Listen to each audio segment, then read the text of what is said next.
Salutare și bine v-am repetat la un mirabolant episod de Zuba.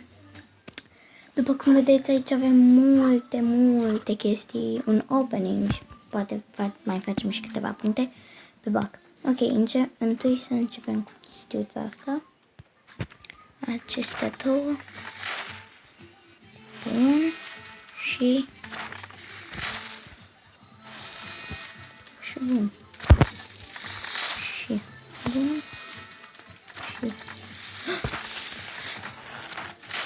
Bun. Tare! Da, lasă-mă, nu vreau. Da.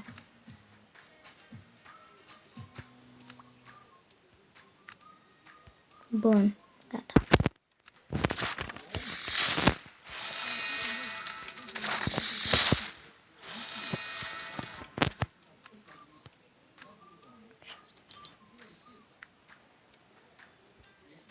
Ok.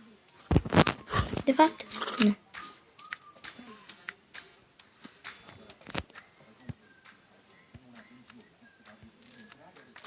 Timpul să vedem. Suntem norocoși? Nu suntem. Sau suntem? Oh. Serios.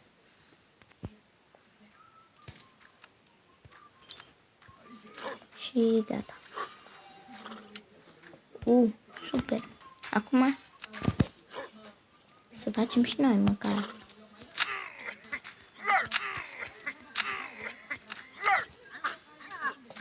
Super, power 5 deja.